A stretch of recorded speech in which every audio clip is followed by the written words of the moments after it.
নাগৰিকত্ব সংশোধনী আইনৰ বিৰুদ্ধে সমগ্ৰ ৰাজ্য উত্তাল হৈ থকাৰ সমান্তৰালকৈ ডিব্ৰুগড়তো আছুৰ সত্যাগ্ৰহ কাৰ্যসূচী। আছুসহ ৩০ জনগোষ্ঠীয় সংগঠনে নাগৰিকত্ব সংশোধনী আইনৰ বিৰুদ্ধে আজি সত্যাগ্ৰহ কাৰ্যসূচী ৰূপায়ণ কৰে। মোগলৰ হাতত পৰাধীন হৈ মোগলৰ হাতত পৰাধীন স্বীকাৰ কৰি লৈছিল। অসম এখন এনেকুৱা এখন ৰাজ্য যি নিজে যুঁজিছিল, এখন সৰু ৰাজ্য কিন্তু সকলোৱে যুঁজিছিল আৰু শেষ মুহূৰ্তলৈকে যুঁজিছিল। আজি নাগৰিকত্ব সংশোধনী আইন বাতিলৰ বিশ্বাস নাই। সমগ্ৰ অসমৰ লগতে ডিব্ৰুগড় জিলাতো আজি আমি গণহত্যাগ্ৰহ পালন কৰিছোঁ।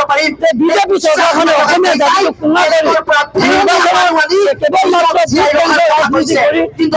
ৰাজনীতি কৰি হিমন্ত বিশ্ব শৰ্মা অসমৰ বিজেপি বিৰোধী চৰকাৰখনে কিন্তু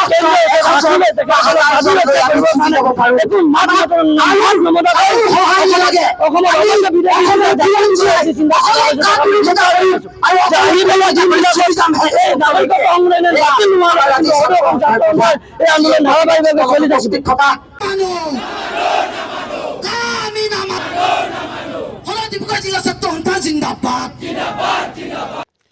প্ৰতিবাদকাৰীসকলে হয় কা বাতিল কৰক নহ'লে আমাক গ্ৰেপ্তাৰ কৰক শ্লোগানেৰে উত্তাল প্ৰতিবাদ সাব্যস্ত কৰে।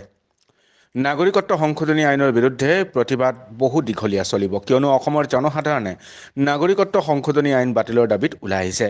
চৰকাৰৰ প্ৰতি ক্ষোভ প্ৰকাশ কৰি প্ৰতিবাদকাৰীসকলে কয় যে অসমৰ জনসাধাৰণতে কোনো কাৰণে নাগৰিকত্ব সংশোধনী আইন মানি নলয়।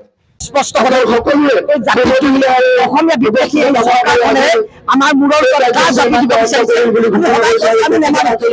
আমাৰ ওপৰত অত্যাচাৰ কৰিছে, অধিকাৰ সাব্যস্ত কিন্তু আমাৰ স্পষ্ট সকলো বাধা নেওচি প্ৰয়োজনলে জেল খাম, প্ৰয়োজনলে মাৰ খাম, প্ৰয়োজনলে গুলি খাম, কিন্তু কা বিৰোধিতা কৰিম, কা বিৰোধী সংগ্ৰাম ডিব্ৰুগড় জিলাত হ'ব। অসমৰ ইতিহাস আছে, অসমৰ ইতিহাস আছে। আমাৰ ইতিহাসে কয় আমি কেতিয়াও কাৰোৰ ভৰিত থকা নাই। যেতিয়া সম্পূৰ্ণ ভাৰতবৰ্ষ মোগলৰ হাতত পৰাধীন হৈ মোগলৰ হাতত পৰাধীন স্বীকাৰ কৰি লৈছিল, অসম এখন এনেকুৱা এখন ৰাজ্য যি নিজে যুঁজিছিল,